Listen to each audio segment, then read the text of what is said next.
Right, so what's the best tricep exercise? Well, it's a trick question because there isn't one. Effectively, there's too many variables when it comes to triceps because you've got three different heads of the muscle and they do different functions effectively, and this means you can't train them optimally in one way. So if you want to develop the triceps muscle as a whole, you've got to look at targeting the individual heads of the triceps optimally. So what we're going to look at is training the muscle in a lengthened position, training the muscle in a shortened position, and also what the EMG data shows for what optimizes the muscle as well. And then this will give us a well-rounded picture about what might well be the best exercise group for the triceps as a whole. So first of all, you need to know a little bit about the anatomy of the triceps. So you've got three heads, hence tri and ceps meaning heads. It's always Latin. And what you're looking at is the long head is the only tricep head that crosses the shoulder joints, which then obviously makes the shoulder movement part of the triceps ability. The other two, the lateral head and the medial head, lateral meaning the outer side and the medial meaning the inner side, they only control movement at the elbow joint. So what this means is that you need an exercise that orientates itself with shoulder movement as well as elbow movement if you want to target the long head. And with the other two, you just need to focus on elbow position. So if we take the long head first, so the long head obviously crossing two joints. Shortened position, so basically you want to get your tricep long head in the shortest position possible. So elbow full extension combined with shoulder full extension behind your body is the shortest position for your triceps long head. And what this means is training that position. So the best exercise there then is tricep kickbacks.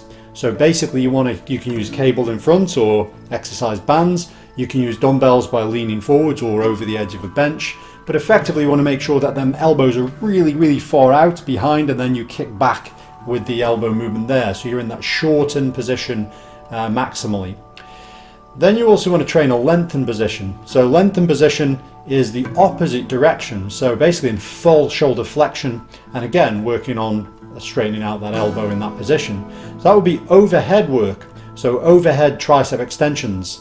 Now the only downside to overhead tricep extensions is there's more than two ways, but in the two main ways of doing it, which is lying down or sitting or standing, the arc of load is not quite ideal in one versus the other, which means that you really need to be looking at targeting both in both positions, because with an upright position, when you get to the top, the load on triceps is just pretty much gone.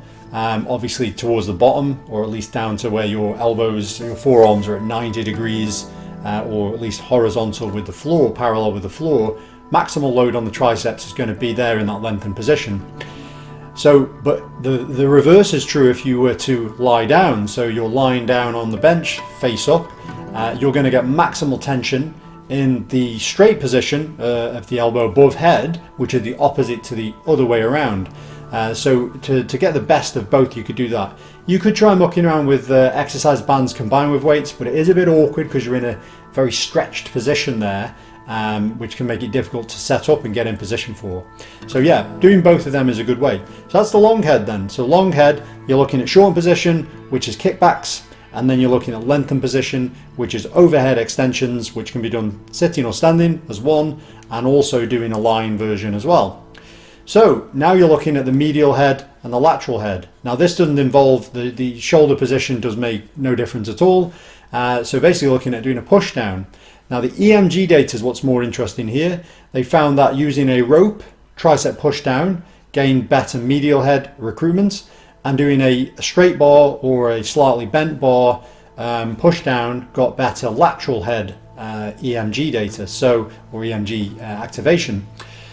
Now the only thing again is that you want to try and get a full curve of loading throughout the range, and of course with the cable comes in one direction, but you're still curving the motion. So what we've seen and what Athlean-X has done is shown us the rocking version of these. So on my videos there are some Athlean-X rocking tricep kickback tricep extensions which you can have a look at. So basically it's to try to move from a slightly forward position to a further back position to change the actual angle because obviously if the cable comes straight down and you push down, again you're going to get a lot of load in here, and at the bottom the load's gone away. But if you can move backwards through the motion, then you're going to change the angle from more of a vertical to not a horizontal but more horizontal, which means more load in that direction. So of course you're working back against it, helping that end of range position. So pretty much that's it. So if you're going to look at tricep development, then you need to be doing quite a few different exercises. Now that doesn't mean you need to do them all in one session. You can divvy them up through the week in terms of what you're trying to work towards. But basically, if someone says this is the best tricep exercise, then you've got to be thinking a lot broader than that. So hopefully then that covers the triceps. So give them a go, see how they feel, and let me know, and I'll see you next time. We want to keep making great content for our subscribers, so if anyone would like to support the channel by making a pledge, then we would be extremely grateful, and you can do this on our Patreon page here.